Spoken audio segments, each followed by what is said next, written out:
Ash was the main character in Pokemon Infinite Fusion. Could he conquer the game? Well, today we're going to be finding that out by using Ash's Pokemon to take on Infinite Fusion, a ROM hack where you fuse hundreds of Pokemon into loads of different combinations. To make things a bit more fun and difficult, we're also going to be using these rules, with our ultimate goal being, of course, to complete the whole game and become champion as Ash. So if you're ready, let's go. Nidorino and Gengar are best pals all of a sudden, it seems, and we name ourselves Ash, and of course our rival is Thick Chad Legend Gary. A letter from Hogwarts has arrived, mother. I shall get my wand.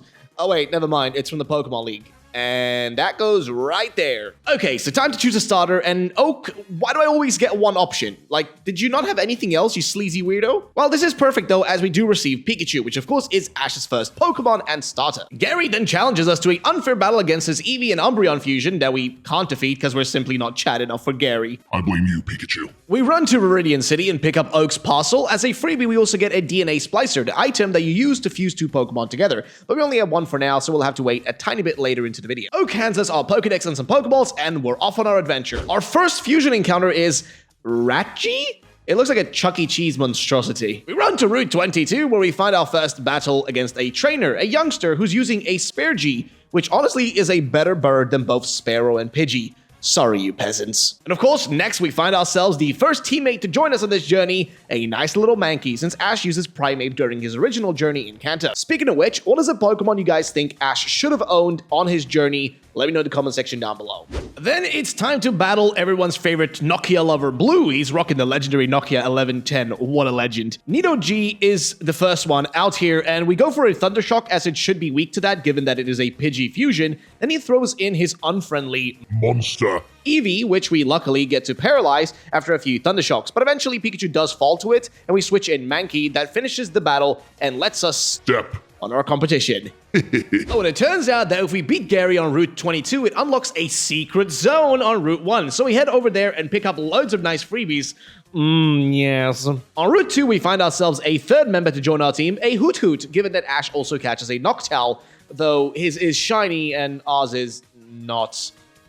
You are worthless to me. And our next encounter ends up being the original first Pokemon caught by Ash, the cute little Caterpie. I still dislike Misty for hating on this adorbs cute little fella. And if you try to leave me when you evolve into Butterfree, I will find you and end you, capiche? So now our team is starting to shape up as we do some leveling and fast traveling right through the Viridian Forest and make our way to the location of our first gym in Pewter City. This fella says he will give us something if we beat the gym, so listen to strangers, y'all, and beat the gym leader, who of course is Brock of Pewter. But first, we decide it's time we make our first Pokemon fusion, as we'll make our Pokemon just more powerful against the gym leaders and future battles. And well, it's a fusion game, so we gotta give Ash some fusions of his original Pokemon. So we fuse together Mankey and Pikachu and get this thing, Manchu. Oh boy. Well, now we have a fighting electric type. And as we approach Brock, we learn that since the game is hard mode, we have only been allowed to use the same amount of Pokemon as the gym leader. In this case, Brock uses exactly 2 Pokemon, so we have to pick 2 Pokemon to use, and we go for Manchu and Caterpie. And we start off with 3 low kicks being enough to take down Brock's Pidgey and Geodude fusion, GOJ. And next is his clown of a Pokemon called Dignix, which destroys our team, leaving us with our first loss, meaning we need to do some leveling and possibly get some new fusions to win this. After loads of grinding, we get Karate Chop on Manchu and of course loads of levels, which should do decent chunks of damage against Brock, so we're about to head back to the gym. We put our Caterpie out first because we just want to make sure we chip away its health instead, and it dies to a single Rock Tomb. Then we slide in Manchu, which hits the Karate Chop on the GOJ and defeats it without losing too much of our own HP.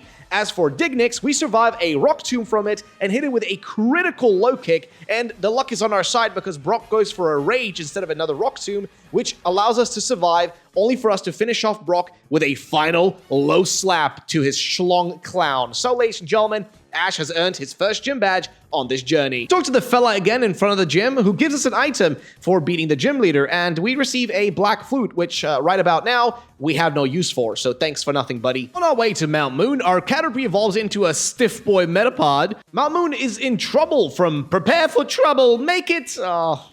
I'm gonna miss Jesse and James, man. Brock hands us Rock Smash, and we uncover that Team Rocket is up to some sketchy stuff in Mount Moon, so we go around hunting for them, and ooh, we pick up a nice rare candy. After a few battles, we make the choice to actually fuse together 2 of our other teammates, Hoot Hoot and, of course, Metapod, and this gives us Hootpod, a flying bug type, which honestly doesn't look that bad. I mean, compared to Unpheasant, Hootpod is Mona Lisa. Oh, also, this Caterpie fusion looks like it's just in pure pain all the time.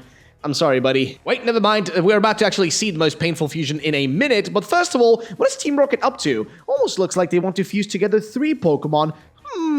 I wonder if that will be relevant further down the line. And there it is, Kothmere. That is definitely the most miserable looking Pokemon of all time. Holy moly, it doesn't even seem to be happy to be alive.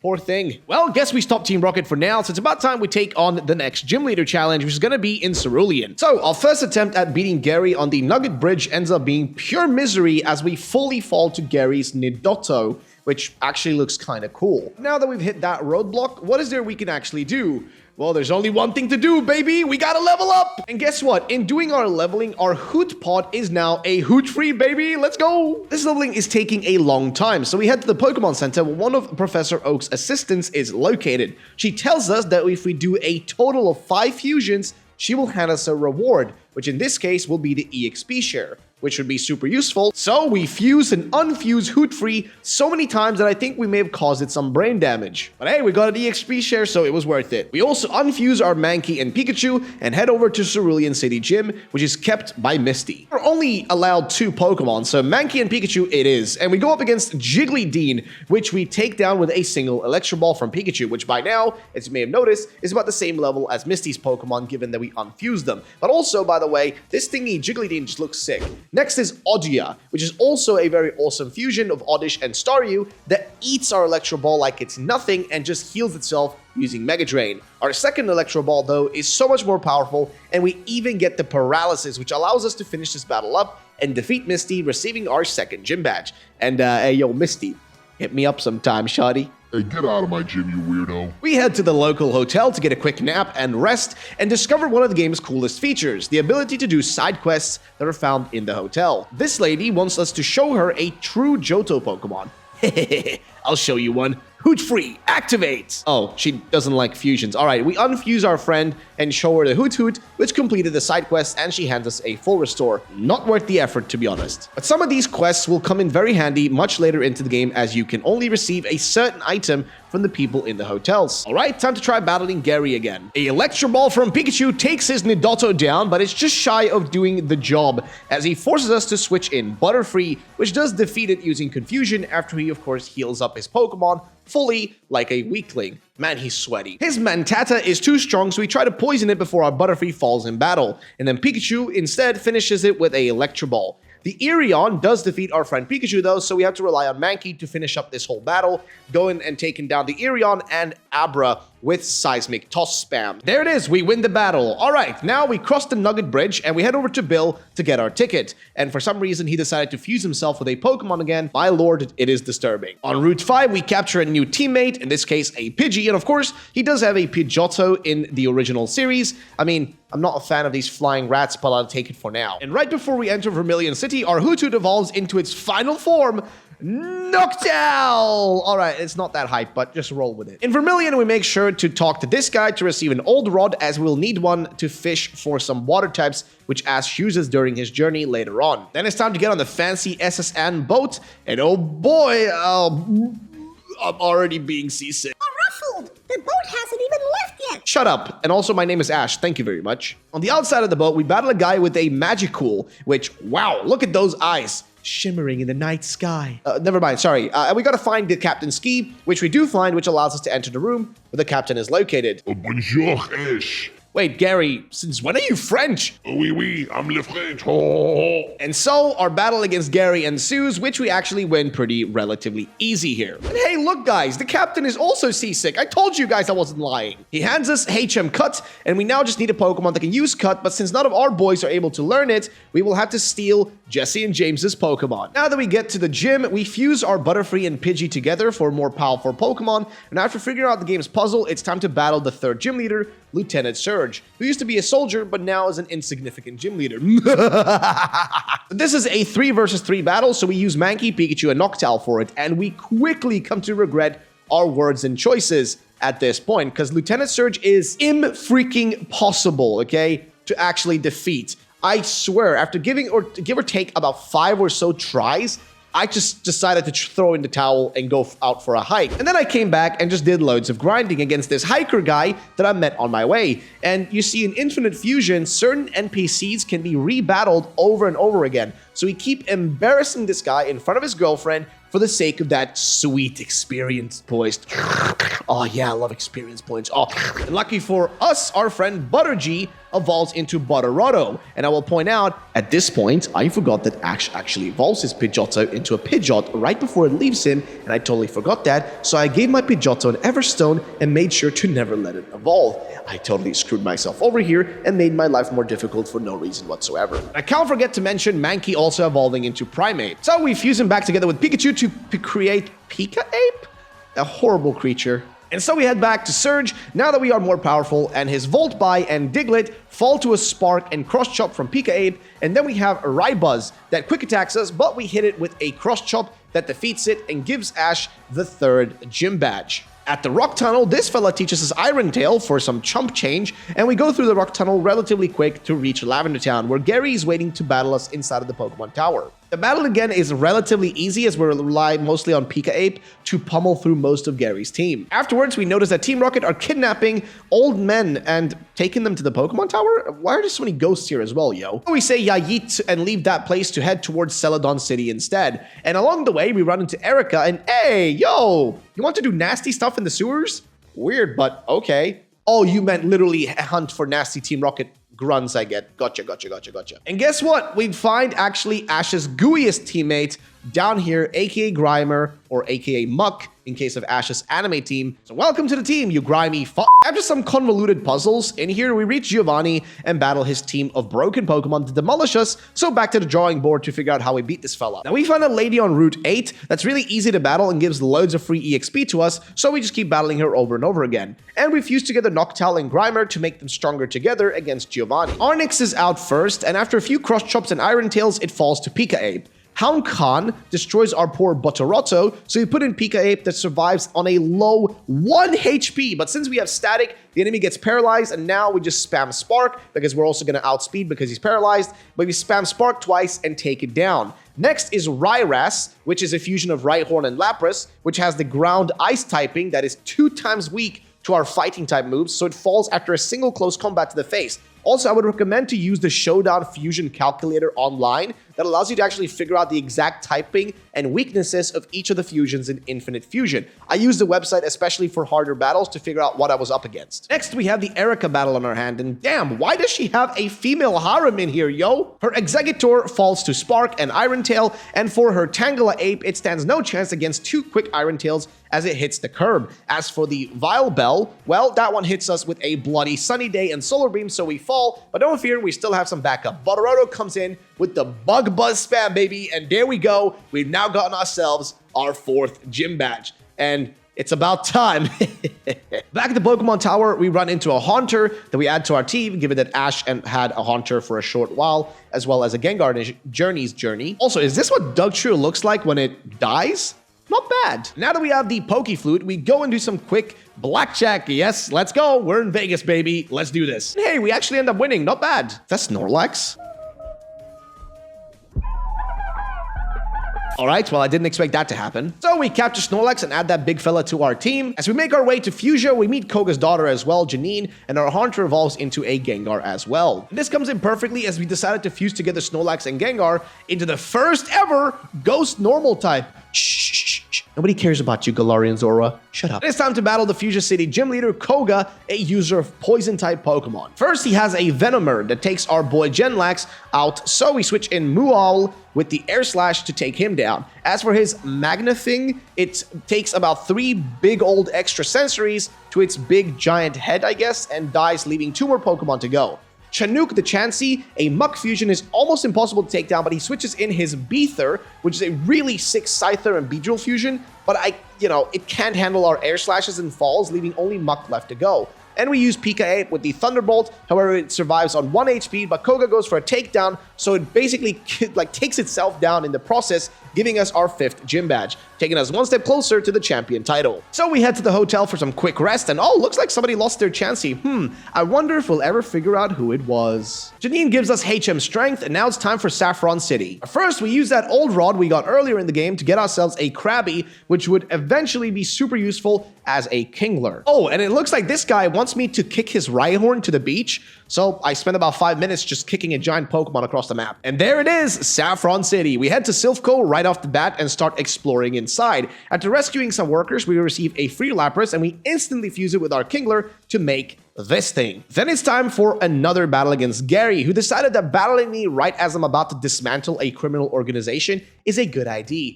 Are you one of the bad guys then, Gary? Are you a bad guy? Either way, this battle against Gary goes totally wrong for me, and we end up losing it so hard multiple times that we have to figure out a solution. So if you guys recall, that Chansey from earlier, well, turns out that the owner of the Chansey can be found in the Safari Zone. So we go around looking for him, and once we found him and go back to Chansey, the Chansey rewards us with a Lucky Egg, an item that when it's held by a Pokemon increases overall experience gain. So we head over to Route 13 and Route 14, where we find this one Crusher trainer that has a Poliwrath and Crobat fusion that gives a ton of experience points. And there is also a nurse right next to her, so we can just non-stop use this as a level grind. After doing this for a solid few hours, we are strong enough now to take on Gary. I should also mention, we did catch a cute little Sandile during our adventure in the Safari Zone, so now we have one of Ash's coolest Pokemon in our team, so yeah. And guess what? Our Crocodile is actually our saving grace for us taking down Gary's Nidoking, and Butterotto is sent in next with a Quiver Dance that takes down the Leafreon that is weak to, of course, Bug Buzz and Bug-type moves. Same goes for the Tauros and Electados as we sweep through them with Butterotto, and even his Starbra falls to Butterotto's Bug Buzz, giving us our victory.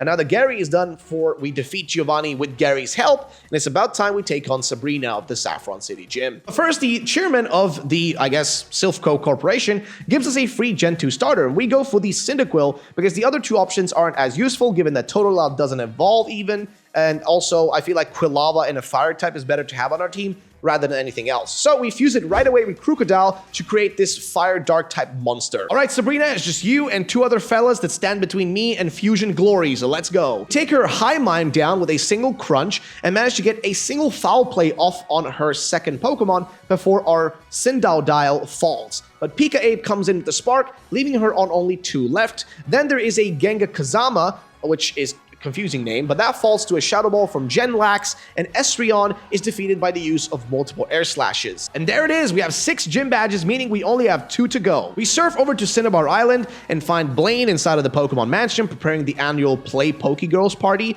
Man, this guy is a savage. After answering a question wrong in Blaine's gym, we have to battle a guy with an infinite amount of Dugtrios, which is just insane. Now it's time to battle Blaine. He starts with Glue Dash that hits us with a Toxic, but with a few crunch and foul plays, we take it down. Next, however, is Magdon with the Hammer Arm destroying our Crocodile fusion. So this next set of things that happens is actually pretty crazy. So Pika Ape comes in with a close combat, but Blaine switches out his Magdon for a 9-9, which is a Ninetales and I guess Arcanine fusion. So we close combat that one as well and do a small amount of damage before it takes down our Pika Ape. And next we use Butterotto that stands no chance in this gym, leaving only Genlax to totally demolish Blaine, as we hit the Water Pulse and Shadow Ball to defeat the 9-9. And against his Charizard Aerodactyl fusion, we get the Confusion on it, and lucky for us, it hits itself with the Confusion 2 times, letting us defeat it with a few Water Pulses. Magdon was already low, and we eat the Fire Punch from it because we do have Thick Fat on our Genlax that makes us stronger against Ice and Fire type moves, and we finish it off with a Water Pulse for the victory. This one was honestly very close, but now we have our 7th gym badge, leaving only 1 to go. But before we do that gym, we had to go over to Mount Ember to help out some researchers, as it seems that Team Rocket has caught the legendary birds and is about to fuse them all together, which is actually something that genuinely does happen for real in the Pokemon manga, where they actually create the first ever fusion Thufizir, a real thing that actually happened in Pokemon, where they fused together the 3 legendary birds, Articuno, Moltres, and Zapdos, into a literal fusion. It's kind of crazy. Either way, now that we are here, we take on Giovanni and battle his monster fusion. Afterwards, we're given the option to catch Moltres, and Giovanni is back at his gym in Viridian City. So we're gonna have to head over back there to gain our 8th badge. So we head into the Viridian City gym with our battle against Giovanni being here. And this is the final gym battle, the final battle against Giovanni. First up is his, I guess, Lapras fusion. Here we make sure to go for multiple quiver dances on Butteroto. And ladies and gentlemen, this is a pure party with the Bug Buzz. We sweep through all of his team. Now, we do get very low here against his, I guess, Electabuzz fusion, but at the end, we still get through all of them, and even his Rylax cannot stand a chance against us, and same thing goes for Go-Champ here, which also falls to Bug Buzz, Air Slash, and all of the combinations of those. So, ladies and gents, we pretty much swept this whole team with just Butteroto, which just proves how strong this Pokemon really freaking is. Now that we're done with that, we gotta go and deal with Gary once again. Of course, Gary's got himself, well, one of his, new sets of teams here, his final team. I guess there's another one if you think about his champion team, but this should be one of the hardest battles against him. So, first up, we go in Quaildile with the Crunch, we take down Maghorn with the Earthquake, and Electados, he switches it back in, actually, just when we're about to take it out, into a Takute, and this time we just go for double Crunch. Electados comes back out again, so we finish it off with a Crunch here, making sure we don't waste too many of our Earthquakes. Leafeon will hit with a Fire Blast before he switches into Starkazam, but he then switches back into Leafeon again, so it's just a lot of spamming Fire Blasts and Earthquakes and Crunches until we defeat him, and eventually we do end up getting him. So there is our victory. We just gotta battle this man one more time. Also, we're not allowed to evolve our Quaildile, so we're not gonna be doing that. Either way, we decide to go surfing and accidentally surf on land. This game is really wacky. We get to the Victory Road and make our way through it very quickly after battling through a bunch of trainers like this lady right here, the cool trainer, who has a whole team of, I guess, Chikorita and Bulbasaur fusions, like throughout all the evolutions of them. But either way, we get through all of this and get all the way to the Elite Four. So these Elite Four battles were some of the hardest I've ever experienced in any Pokemon game, as I kept getting really horrible luck and things just kept going insanely wrong for me. Off of Lorelei, we start off with Pika Ape using Wild Charge against her Magong, which is a fire and water type. So we try to Wild Charge to do some damage before she hits us with a Flamethrower that takes down Pika Ape. So this thing has a 2x weakness to ground type moves, so we switch in Quaildile and go for Earthquake. However, she keeps spamming full restores to keep it alive, but eventually our Earthquakes hit and take it down. Next is Tentaster, which is a fusion of Tentacruel and Cloyster, which has water and ice typing, so we go ahead and Earthquake it, but he uses a full restore, so we go for Dragon Tail to get a different Pokemon in, since Quaildile is not the right one to deal with this one. And in comes Jinx Growth, which is a fusion of Jinx and Tangrowth that is an ice and grass type, which puts us to sleep. And just when we get out of sleep, it takes us down with a Draining Kiss. So we have to go for Butter Geotte that comes in instead with a Bug Buzz that takes it down right away, as it is weak to Bug-type moves. Next is Mambro, which is a Mamoswine and Slowbro fusion, but we hit it with a Bug Buzz, and since it has 2x weakness to us with its ice and Psychic typing, however, it also hits us like a truck with an Ice Fang that does a decent chunk of damage, but Lorelei then switches back into her Cloyster. So at this point, we are forced to just Bug Buzz 2x against it before we fall to an Icicle Crash. We then send in Genlax with the Earthquake to finish this guy up, and next she sends her Ace Weariass, which is a fusion between Weavile and Lapras. But good thing for us is that we hit it with a single Earthquake and then switch in our Kingris, and we go for a double Swords Dance to make sure that we can take it down with a single Crabhammer, which is exactly what we do, as our Lapras fusion is actually a physical attacker. And with double Swords Dance on it and Crabhammer, her final Pokemon stands no chance either, and we defeat Lorelei as our first Elite Four victory. Next up is going to be Bruno, and Bruno battle actually ends up being, I would say, the easiest Elite Four battle. He starts off with this thing, Mavire, which is, I think, a Machamp and Electivire fusion, and we just spam Earthquake as it is, well, super effective against it. However, it keeps full restoring, so eventually we go for a Foul Play just to finish it off when he stops full restoring, and there you go, it is down. But what is his next Pokemon? Well, it's going to be Marochan. Now, this thing is a bit complicated. We do have one Pokemon that can easily defeat it, and I decide, okay, well, we're going to probably fall to this thing right here, which we do with the Dynamic Punch, so we go and switch in Noctuck. So Noctuck is actually really useful here because we just hit the Air Slashes over and over again. For some reason, he tries using Counter, which doesn't work. Then he comes in with his Mage Ninix, and this thing is just really tanky. We keep spamming Moonblast, but he hits us eventually with a bunch of Iron Tails, so Kingris comes in to finish it off, and then he has Stachamp, which is, I think, his penultimate, like, second to last Pokemon. Here we try to do at least a little bit of damage using our boy Genlax because, well, he's a chunky boy, so we just try to go for a bunch of Earthquakes, which eventually ends up taking it down, leaving only Ski Cross, which is his weird fusion of Heracross and Scizor. So Butter Geodude comes in and finishes it off with an Air Slash because that's super effective against it, which means Bruno is down. We only got Agatha, Lance, and the champion left. So I'm going to be honest with you guys. This is one of the easiest battles. Miss Mabat is first thing up, so we go for a bunch of Quiver Dances on Butter Geodude as we then can just Air Slash our way through our whole team. Now, I will point out, guys, I had to do multiple weird things here, as in, like, I had to reset the game many times to try to do the Elite Four because they are so difficult. I got in so many bad moments, which is bad pure luck, where I just couldn't do anything. And in this case, this is one of the easier battles, but I even had to be very careful with what moves I use. You can see right here, against her Umpter, I specifically went for Bug Buzz. The reason I did that was because I didn't want to waste too many of my Air Slashes, because I knew I was going to need those Air Slashes for the next two battles. The Lance and the Gary battle are incredibly difficult, and I went through hours, and I really mean hours of gameplay. It took me a long time, and I actually got help from my good friend, my longtime friend, Silph Spectre, to figure this whole thing out. So, leaving the last Pokemon in his team here being Snorgar, and us just going for the foul play. So, this battle was relatively easy compared to everything else. We only really lost one Pokemon, and we could easily revive that back. But, I'm going to tell you, this next one is difficult. So for this battle, we had done multiple different versions, but we did this one where we tried to go out with Noctuck out first, and it actually kind of works. We go for Moonblast, he hits us with Outrage, but eventually we do a lot of damage where we're gonna lose Noctuck, but it doesn't really matter because now he is confused, okay? He's gonna be confused because of the fatigue, so what we're gonna do is switch in Butter Geodude. And the reason we're switching Butter Geodude is because he's now confused, so we have a slim chance. And remember, we've done this battle at this point at least 50 times. So we are now going to be going for Quiver Dance. Now, why are we doing this? Because he's going to full restore, and he's still confused, so if we're lucky, he's going to stay confused for a second Quiver Dance, because we need that special defense, that special attack, everything. We need all that stuff. And guess what? He goes for Rain Dance, which is perfect, because now we can spam Air Slashes. We've got about 14 PP, so we go for the first one, he flinches, and then he goes for a full-on full restore. We go for another Air Slash, and then another one, and guess what? His first Pokemon is down. That thing was super difficult. So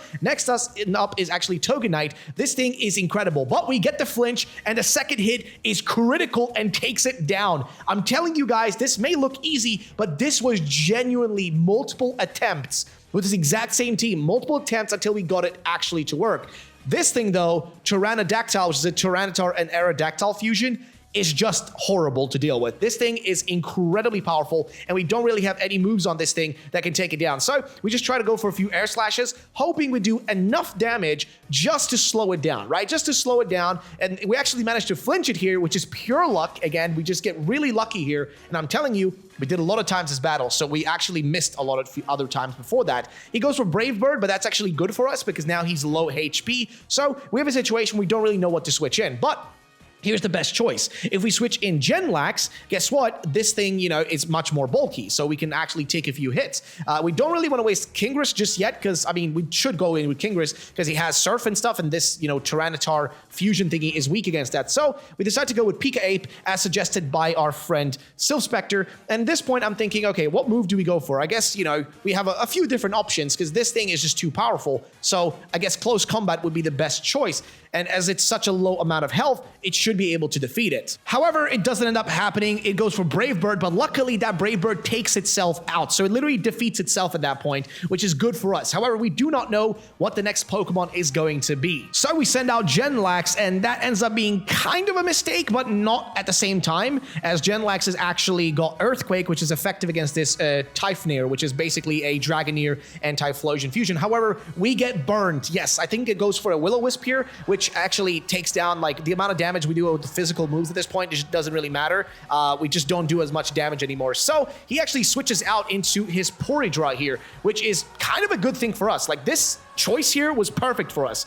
If he hadn't done it, we actually would have maybe lost this battle at this point. And this was the best battle we had so far. At no point did we get this close to victory throughout any of the other runs we've done. So this was actually genuinely perfect for us. So interestingly enough here, we end up losing our boy against it here. We just kind of waste Kingris at this point, which is fine because we do a little bit of damage to it. However, we go in with Queodal, and we specifically go for Dragon Tail because it gives us negative priority, but does give us also a little bit of damage. Then we also know that Typhlosion's gonna come out, which we can outspeed with a super effective Earthquake. And ladies and gentlemen, well, guess what? That's exactly what we're gonna do. So the Earthquake takes it down, leaving only Poridra to be sort of chipped down with 2 foul plays. And there it is. We've defeated Lance. You guys do not understand how crazy this battle was. And I will actually play the moment when we finally won it.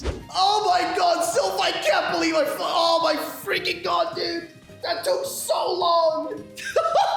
Dude, that took forever. Holy shit! Oh my God, dude, this was such an impossible battle. So yeah, that battle was impossible, but next up is this battle. So we start off against Gary's Nido Geot, which we hit with Blizzards, until eventually he decides to switch it out and goes in for a Totor, which we hit with Blizzard as well. But we lose to a Zen Headbutt, and we switch in Butter Geot. And at this point, this is where Butter Geot is just a champ. We go for double Quiver Dances, and he misses a Zen Headbutt, which is so lucky for us. And because we went for those Quiver Dances, we're able to take more of that, damage from it. So we go for Air Slash against his Rife Mortar, and we take it down with the Air Slashes. Now is Electidos. This one we hit with 1 Bug Buzz before the Waterfall takes us down, but we go into PK, hoping the close combat is enough. However, it is not. We try to go in there. We do a little bit amount of damage, and also since this thing is a electric water type, the static doesn't do anything against it, which is unfortunate. We go in with Queodal, and we use Burn Up, which means we remove our fire typing. However, we now decide to switch Queodal back out since we have Intimidated. We want to reuse that Intimidate. So Genlax comes in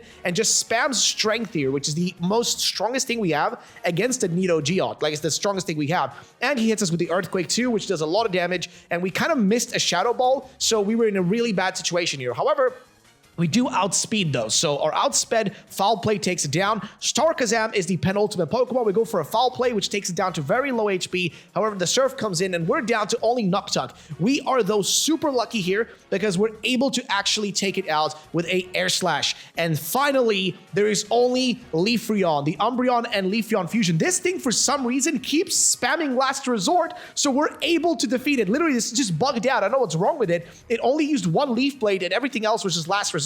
So ladies and gentlemen, we defeat and finish this journey with Noctuck. And that's it, ladies and gentlemen. We beat the Kanto region in Infinite Fusion as Ash. If you guys want to see us do this same journey in Johto in Infinite Fusion, drop a like down below. Let's get to 1,000. Thank you all for watching, and bye-bye.